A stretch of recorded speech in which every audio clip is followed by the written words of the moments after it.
IMF کے executive board کے ایک اور اجلاس کا کیلنڈر جاری کر دیا گیا ہے۔ IMF ایگزیکٹو بورڈ کے جاری نئے کیلنڈر میں پاکستان شامل نہیں ہے۔ پاکستان کے لیے اچھی خبریں نہیں آ رہی۔ فائنینسنگ گیپ پورا نہ ہونے سے پاکستان کے لیے $7 ارب کے قرض پروگرام کی منظوری مزید تاخیر کا شکار ہو گئی ہے۔ ایگزیکٹو بورڈ کے ایک اور اجلاس کے کیلنڈر میں اس بار بھی پاکستان کا نام شامل نہیں ہے۔ بجلی صارفین کو دیا گیا ریلیف IMF کے $7 ارب کے بیل آؤٹ پیکج کی راہ میں رکاوٹ بن گیا۔ ڈان اخبار کی رپورٹ کے مطابق حکومت پنجاب کی طرف سے بجلی بلوں میں ₹14 فی یونٹ ریلیف نے عالمی مالیاتی ادارے سے قرض پروگرام کے اجرا کے لیے مشکل کھڑی کر دی ہے۔ یہ پروگرام 100% ہوگا اور میں یہ بھی کہنا چاہتا ہوں آپ کے پروگرام کے وساطت سے کہ ہم جو اسٹیٹمنٹ ایشو کرتے رہتے ہیں ہمارے مختلف حضرات کے IMF پروگرام میں ڈیفیکلٹیز ہیں۔ آپ نے سب سے پہلے گھبرانا نہیں ہے، باحثیت قوم ہم اس کا مقابلہ کریں گے۔ معاہدہ اور ابھی 9 اور 13 ستمبر کا جو آپ کے بورڈ کا اجلاس ہے کیلنڈر جاری ہوا ہے، اس میں پاکستان کا کیس موجود نہیں ہے، لیکن یہ ہوتا ہے، ماضی میں بھی ہوا ہے، کئی حکومتوں کے ساتھ IMF کا جو ہے ڈیلے ہوا ہے کیس، اور ڈیلے کی وجہ بھی سامنے آ گئی نا کہ آپ $2 ارب جو آپ نے جو گیپ ہے، فائنینسنگ گیپ ہے آپ کا بیرونی، وہ آپ کور کر دیں تو ہو جائے گا۔ تو یہ اتنا بڑا مسئلہ نہیں ہے۔ IMF تنگ کرتا بھی ہے، پاکستان ظاہر ہے اس وقت معاشی بہت سارے مسائل کے ساتھ ساتھ انٹرنیشنل پولیٹیکل ایشوز بھی ہے۔ یاد رکھیے گا کہ IMF کا براہ راست تعلق امریکہ سے ہے، اور ورلڈ بینک ہو یا IMF ہو، ان کا کنٹرول ٹوٹل امریکہ کے ساتھ ہوتا ہے، تو انٹرنیشنل ایشوز کے اوپر بھی کچھ چیزیں طے ہونی ہوتی ہیں۔ ابھی $7 بلین جو پاکستان کی حکومت کہتی ہے کہ ہمیں مل گیا، جس کے لیے وزیر خزانہ، وزیر اعظم اور جو لوگ ہیں بڑی محنت کر رہے ہیں، اور یہ مل بھی جائے گا انشاءاللہ۔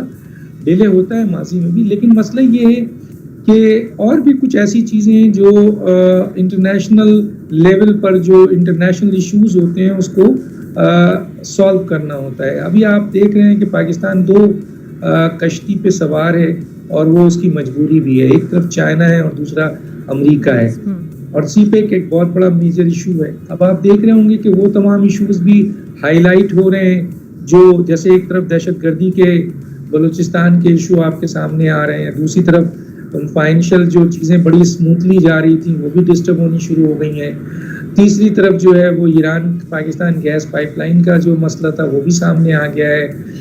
تو یہ چیزیں پاکستان کے لیے مجبوری ہے کہ وہ ایک کشتی پہ سوار نہیں ہو سکتا، کیونکہ اس میں پاکستان کی جو پہلے کی جو حکومتیں ہیں ان کی بہت ساری غلط اقدامات کی بنیاد پر یہ ساری چیز ہوئی۔ جیسے میں ہمیشہ کہتا ہوں کہ پالیسیز پاکستان میں بھی بنی ہیں اور نیشنل پالیسیز ہوتی ہیں، لیکن ہم اپنی پالیسیز کو ہماری آنے والی حکومت 3 سال میں 2 سال میں کل کر دیتی ہے، حالانکہ یہ بنتی ہے 10 12 15 سال کے لیے۔ بین الاقوامی طور پر جو دنیا میں ہم دیکھتے ہیں، چاہے انڈیا دیکھ لیں آپ، چاہے بنگلہ دیش دیکھ لیں، چاہے امریکہ دیکھ لیں، وہاں پالیسیز چاہے حکومت جلدی ختم بھی ہو جائے تو پالیسیز ختم نہیں ہوتی ہے۔ تو پاکستان معاشی طور پر اس وقت کمزور ہے، 2 کشتی پہ سوار ہے، دونوں کو اس کو لے کے چلنا ہے۔ اب وزیر اعظم ہیں اور ان کی جو ٹیم ہے وہ بڑی محنت کر رہی ہے، کام کر رہی ہے، کافی پالیسیز بنی ہے۔ 5E جو بنا ہے وہ بہت ہی امپورٹنٹ ہے، 2024 اور 2029 تک، اور جس طرح آرمی جو ہے اسپیشل انویسٹمنٹ فیسیلیٹیشن کونسل کے ساتھ اس حکومت سے کھڑی ہے، میرا خیال ہے کہ یہ کرائسس سے نکل رہی ہے۔ یا IMF ہمارے لیے مشکلات پیدا کر رہا ہے، ہمیں ان سے پرہیز کرنا چاہیے۔ پاکستان آج اس پوزیشن میں نہیں۔ سعودی عرب اور چین سے رول اوور چاہیے، لیکن ابھی تک وہ بھی نہیں ملا ہے۔ پاکستان سعودی عرب سے مؤخر ادائیگیوں پر تیل بھی حاصل کرنا چاہتا ہے، اس پہ بھی کوئی خبر نہیں ہے۔ سو کیا ہم کہہ سکتے ہیں کہ اب دوست ممالک نے بھی ہاتھ کھینچ لیا ہے ہم سے؟ دیکھیں فریہ، 2 باتیں آپ بالکل اس میں اپنے دھیان میں رکھیں۔ آپ اس کو جب دوست ممالک کہتی ہیں تو یہ بنیادی طور پر ایک غلط پرسیپشن ہے۔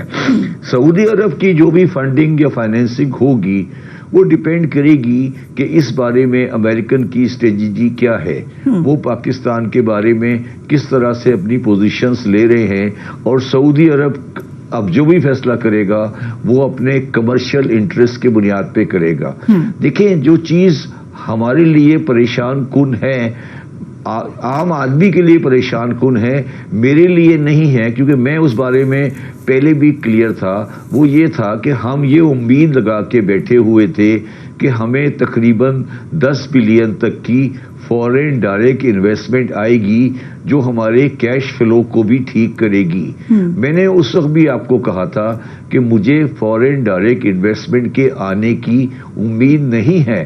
تو جو زیادہ تکلیف دہ بات ہے، زیادہ پریشانی کی بات یہ ہے کہ پاکستان ایسا ملک بنتا جا رہا ہے جہاں سے لوگ پیسہ نکالنے کے لیے بات کر رہے ہیں، لانے کے لیے بات نہیں کر رہے۔ یہ ہمارا سبجیکٹ ہونا چاہیے کہ بھائی ایف ڈی آئی کیوں نہیں آ رہی۔ اچھا، اس میں ایف ڈی آئی نہیں آنے میں ہمیں کچھ بنیادی چیزیں صحیح کرنی پڑے گی جس کی طرف ہمارا دھیان نہیں ہے۔ تو طویل عرصے سے شہباز ظہیر صاحب آپ بھی نقشہ کھینچ رہے ہیں پاکستان کی اکانومی کا، کیسے بنگالی صاحب نے بھی کچھ دیے ہیں اسٹیٹمنٹس۔ مین کویشچن ہے کہ کیا جو صورتحال آپ لوگ انکمپس کر رہے ہیں اس کی وجہ سے نچکاری نہیں ہو پا رہی؟ مثلاً پی آئی اے دیگر سرکاری اداروں کے حوالے سے ہونی تھی نچکاری، ابھی تک کیوں نہیں ہو سکی؟ دیکھیں، بات یہ نا کہ پی آئی اے کی نچکاری یا اور چیزوں کی نچکاری جو کہ لاس کے یونٹ ہے، اس کو نچکاری سے ہمیں اپنا خرچہ کم کرنا ہے۔ ہم یہ ایکسپیکٹ نہیں کریں کہ اس میں سے کوئی ہمیں پیسے آئیں گے۔ تو نچکاری کی پاکستان میں 2 شکلیں ہیں۔ ایک شکل یہ ہے کہ ہم اپنے لاس میکنگ یونٹ کو ختم کریں اور اس کا لاس بک نہیں کریں۔ دوسرا یہ ہے کہ وہ ہم اس کے اندر اپنا ایف ڈی آئی حاصل کریں۔ وہ کوئی فائدے والی کہانی نہیں ہے۔ اگر میں او جی ڈی سی ایل بیچ کر کچھ پیسے لے آتا ہوں تو وہ کوئی اچھا رستہ نہیں ہے، یا میں اپنا ریکوڈک کے اندر اپنا شیئر بیچ دیتا ہوں سعودی عرب کو تو وہ کوئی اچھی ٹرانزیکشن نہیں ہے، کیش آ جائے گا۔ 2013 میں نون لیگ کی حکومت آئی تو اس وقت بھی کہا گیا کہ چنیوٹ میں لوہے اور تانبے کے ذخائر دریافت ہوئے ہیں۔ پی ٹی آئی دور میں سمندر میں تیل کے ذخائر کا کہا گیا۔ اب پھر ایک خوشخبری آپ کہہ لیں، سمندر میں تیل کے بڑے ذخائر موجود ہیں، یہ کہا جا رہا ہے۔ ان خبروں کے مطابق اس جگہ کا تعین بھی کر لیا گیا ہے۔ اگر یہ ذخائر موجود ہیں تو یہ کتنی بڑی خوشخبری ہے؟ اچھا، میں اس بارے میں آپ نے بڑی اچھی بات کی۔ میں آپ کے پروگرام کے شروع ہونے سے پہلے یہ بات سوچ رہا تھا۔ دیکھیں، میری ساری زندگی آئل ایکسپلوریشن کے کام کے ایڈوائس میں گزری ہے، اور میں جب یہ خبر میں نے ڈان اخبار میں دیکھی تو میں نے کراچی کے جرنلسٹ اور جو مختلف ذرائع ہیں ان سے یہ پوچھا کہ یار یہ کیا بات ہے کہ یہ ڈان نے فرنٹ پیج پہ لگائی ہے اور کسی اور اخبار میں اس کا کوئی دور دور تک ذکر نہیں ہے۔ تو انہوں نے کہا کہ ہو سکتا ہے کہ یہ اسٹوری کہیں ڈان کے رپورٹر کو مل گئی ہو اور باقی کسی رپورٹر کے پاس نہیں ہے۔ میں دعا کرتا ہوں کہ یہ بات ٹھیک ہو اور ہمیں یہ ریزرو ملے، مگر اللہ تعالیٰ بہتری کرے کہ ہمیں ریزرو مل جائیں، مگر کیونکہ اس کے اوپر گورنمنٹ بھی سائلنٹ ہے اور جو دوسرا میڈیا بھی سائلنٹ ہے، ڈان نے بھی کوئی فالو اپ اسٹوری نہیں دی۔